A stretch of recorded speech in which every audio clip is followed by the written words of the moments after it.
সুপ্রিয় দর্শক, আসসালামু আলাইকুম। কেমন আছেন সবাই? আশা করছি ভালো আছেন। বরাবরের মতো আবারও চলে আসলাম নতুন একটি রেসিপি নিয়ে।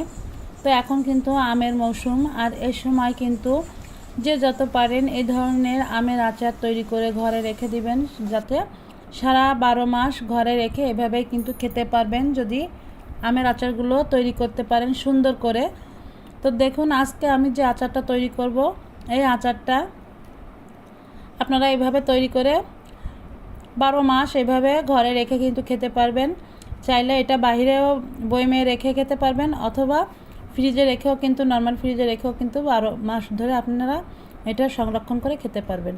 তো দেখুন, এখানে কিন্তু আমি 1 কেজি আম নিয়েছি, আর আমটাকে কিন্তু খুব ভালো করে ধুয়ে মুছে তারপরে এইভাবে পিস পিস করে কেটে নিয়েছি। আর আমের এমন আম নিতে হবে এই আচারটা তৈরি করার জন্য যে আমের আঠিটা যাতে শক্ত হয়ে যায়, সেরকম কোনো পাকাপোক্ত আম নিতে হবে। তো এরকম আম নিয়ে কিন্তু আমি যতটুকু পিস পিস করে কেটে নিয়েছি ঠিক এইভাবেই কিন্তু পিস পিস করে কেটে নিতে হবে, ছোট ছোট করে। যত ছোট ছোট করতে পারবেন আমের আচারটা তৈরি করার পরে কিন্তু দেখতেও সুন্দর লাগবে এবং খাওয়ার সময়ও কিন্তু খুব সুন্দর লাগবে। তো দেখুন, এভাবেই কিন্তু এখন আমটাকে কিন্তু আমি একটু রোদে দিয়ে নিব, 2-3 ঘন্টা একটু রোদে দিয়ে নিলে কিন্তু আচারটা কিন্তু ভালো হবে। আবার চাইলে কিন্তু এটা আপনারা ভাবছেন যে রোদ নাই, তো রোদে না দিলেও কিন্তু কোনো সমস্যা নেই, রোদে না দিয়েও কিন্তু আমের আচারটা আপনারা তৈরি করে নিতে পারবেন। তবে একটু আচারটা আমি যেভাবে তৈরি করব এভাবে যদি 2-3 ঘন্টা একটু রোদ লাগায় নেন, তাহলে কিন্তু আমের আচারটা কিন্তু যখন আপনি বছর ভরে রেখে খাবেন তখন কিন্তু সেই ক্ষেত্রে বাইরে যারা রেখে খান, যাদের বাসায় ফ্রিজ নাই, তাদের জন্য কিন্তু ভালো হবে যদি একটু রোদ লাগায় নিতে পারেন। তো এখন আমি কিন্তু আমটাকে একটু রোদ লাগায় নিব 2 থেকে 3 ঘন্টা। তা আচারটা তৈরি করার আগে দেখুন, আমি এখানে কিছু মশলা বানিয়ে নেব। তো মশলাটা দেখুন, এখানে 1 চা চামচ ধনিয়া দিলাম, আস্ত ধনিয়া নিয়েছি, আর 1 চা চামচ আস্ত জিরা দিয়ে দিলাম, আর কিছু গরম মশলা দেব। তো এখানে 2-3টা লবঙ্গ, তারপরে 3-4টা এলাচ দিয়েছি, আর 2-3টা দারচিনি দিয়েছি। এটাই কিন্তু এখানে দেখুন আমি একটু ভেজে নেব। তো এটা কিন্তু খুব গরম করে কড়াইতে কিন্তু গরম করা যাবে না, ভেজে নেওয়া যাবে না। এটা অল্প আঁচে হালকা করে ভাজতে হবে, যাতে এটা পুড়ে না যায়।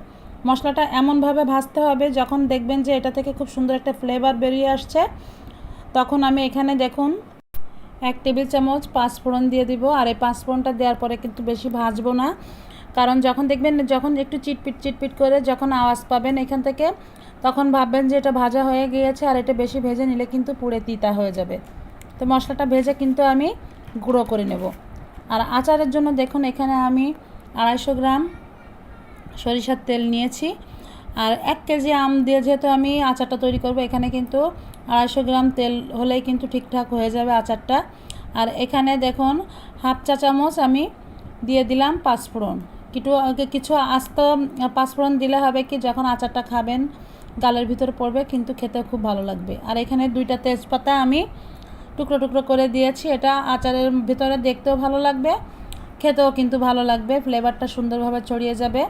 আর এখানে 1.5 টেবিল চামচ রসুন বাটা দিয়ে দিয়েছি, আর 1.5 টেবিল চামচ আদা বাটা দিয়েছি। তো দিয়ে কিন্তু এখন আমি তেলের ভিতরে এই আদা রসুনটাকে খুব ভালো করে কিন্তু একটু কষিয়ে নেব। খুব বেশি কষিয়ে নেওয়া যাবে না, এমনভাবে কষাবেন যাতে কাঁচা গন্ধটা চলে যায়। সেই সময় কিন্তু আমি এখানে আমগুলো দিয়ে দিব। তো এই মশলাটা কিন্তু এখন খুব বেশি করে ভেজে নেওয়া যাবে না, তাহলে দেখা যাচ্ছে আমি যখন আমের সঙ্গে এটা কষাতে থাকবো তখন কিন্তু আরও বেশি ভাজা ভাজা হয়ে যেয়ে দেখা যাচ্ছে একটা পোড়া পোড়া ফ্লেভার চলে আসবে। তো এই পর্যায়ে দিতে হবে, যখন কাঁচা কাঁচা গন্ধটা চলে যাবে তখন কিন্তু দেখুন আমটা কিন্তু আমি দিয়ে দিয়েছি। আর আমটা দিয়ে আমি 5 মিনিটের মতো নাড়াচাড়া করে নিয়েছি। তারপরে কিন্তু এখানে আমি দেখুন 2 টেবিল চামচ এখানে সরিষা বাটা দিয়েছি।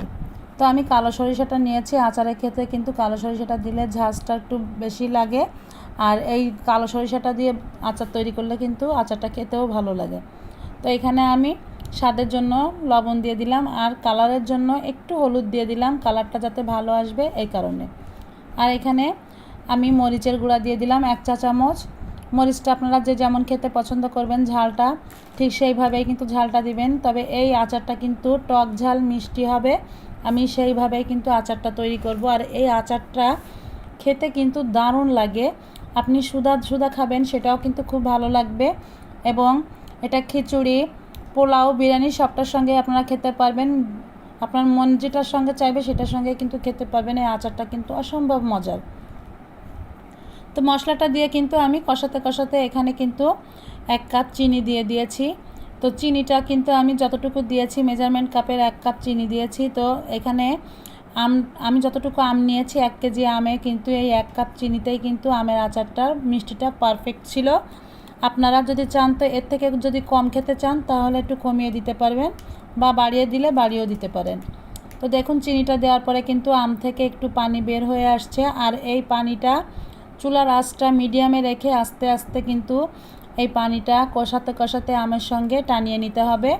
আর এই আমের আচারের সঙ্গে কিন্তু পানি থাকলে কিন্তু আচারটা ভালো লাগবে না। আর যে মশলাটা আমি ভেজে নিয়েছিলাম সেই মশলাটা কিন্তু গুঁড়ো করে দেখুন, যখন পানিটা একটু কমে আসবে ঠিক সেই সময় কিন্তু আচারটা হয়ে আসার কিছুক্ষণ আগে আমি এই মশলাটা দিয়ে দিয়েছি। দিয়ে কিন্তু এখন আস্তে আস্তে শুধু এভাবে নেড়ে চেড়ে আচারটা তৈরি করে নিতে হবে। তো আম থেকে দেখুন আমি আমটা একটু রোদ লাগায় নিয়েছি, এই কারণে আমটা যতটুকু আমের গায়ে পানিটা থাকে পানিটা কিন্তু কিছুটা রোদে শুকিয়ে কমিয়ে গিয়েছে।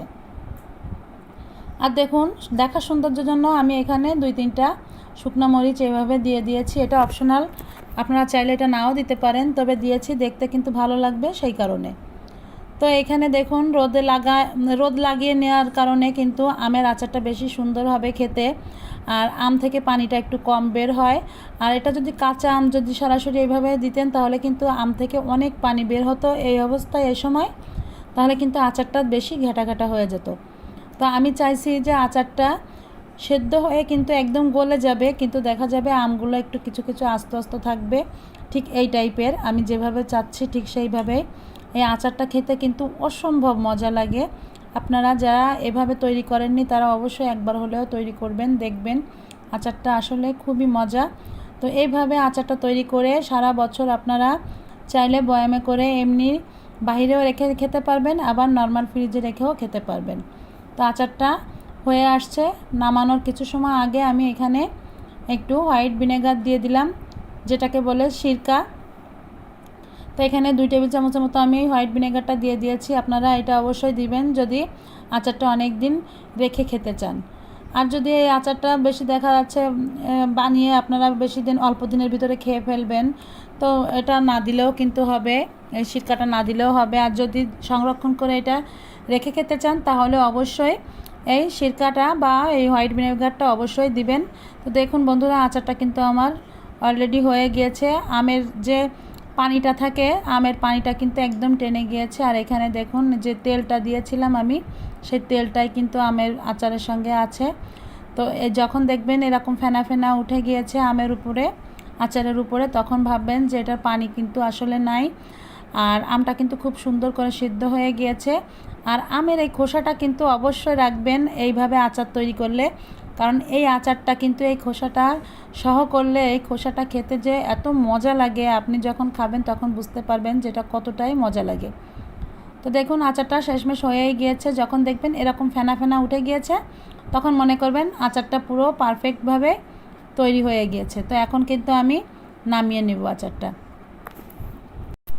তো বন্ধুরা দেখুন আচারটা কিন্তু আমি ঠান্ডা করে নিয়েছি, আর ঠান্ডা করার পরে দেখুন কতটা মাখো মাখো অবস্থা হয়ে গিয়েছে আর কতটা লোভনীয় হয়েছে, দেখতে কিন্তু পাচ্ছেন অনেক সুন্দর লাগছে, তাই না?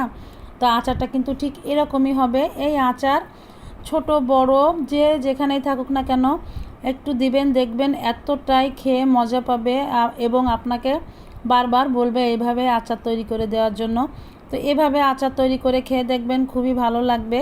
তবে আচারটা কিন্তু আমি বয়ামে উঠালাম না, কারণ আমি অল্প করে আচার তৈরি করেছি। এই আচারটা আমার বাসার সবাই খুব পছন্দ করে, দেখা আছে এটা 2-1 দিন খেলেই কিন্তু শেষ হয়ে যাবে, যার কারণে আমি কিন্তু এটা বয়ামে উঠালাম না।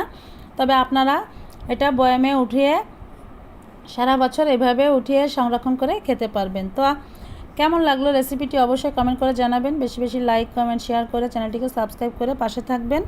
আজ এ পর্যন্ত, আবারও দেখা হবে নতুন আর একটি রেসিপি নিয়ে। আল্লাহ হাফেজ।